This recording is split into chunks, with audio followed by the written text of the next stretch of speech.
warga terdampak kekeringan di Kecamatan Lhognga Aceh Besar terus dilakukan pemerintah setempat. Dilaporkan sebanyak 2,4 juta liter lebih air bersih telah didistribusikan bagi 16.755 jiwa di 26 kampung.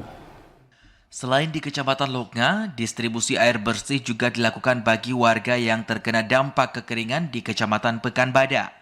Melibatkan 8 dari 23 unit truk tangki kapasitas 5 hingga 8.000 liter, air bersih didistribusikan ke BAK penampungan yang didirikan sejak pemerintah setempat menetapkan siaga darurat kekeringan 4 Juli yang lalu. Distribusi sangat membantu warga memenuhi kebutuhan air sehari-hari.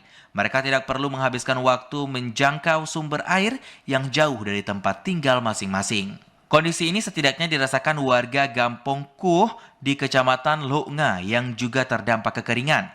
Warga yang sebelumnya menghabiskan waktu lama kini dapat dengan mudah menjangkau sumber air. Memang di sumur-sumur udah banyak yang kering ya. Tapi dengan adanya ini masyarakat sudah terbantu dan tidak jauh-jauh lagi cari air. Diambil air di masjid, ini kan terbatas. Paling-paling 2 jerigen tengok bawa pulang. Ya jauh. Kalau dari sini ke masjid sudah sampai hampir 1 kilo. Tak hanya kesulitan air bersih, bencana sebagai dampak kekeringan yang terjadi juga memicu sejumlah kebakaran hutan dan lahan di kabupaten ini. Hingga Juli, sedikitnya 50 insiden kebakaran lahan yang terjadi telah menghanguskan sedikitnya 70 hektar hutan dan lahan di kabupaten setempat. Kita perlu dukungan dan bantuan dari seluruh stakeholder, TNI, Polri, kemudian seluruh instansi vertikal yang ada dalam Kabupaten Aceh Besar untuk membantu masyarakat dan rakyat Aceh Besar.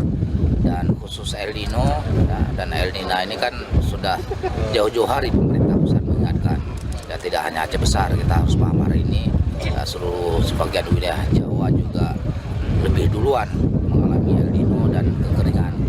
Dan ini akhir tahun lalu pemerintah pusat sudah mewanti-wanti kita semua untuk menyiapkan ini. Partisipasi semua pihak baik instansi pemerintahan maupun dunia usaha dinilai sangat membantu meminimalisir dampak kekeringan yang terjadi.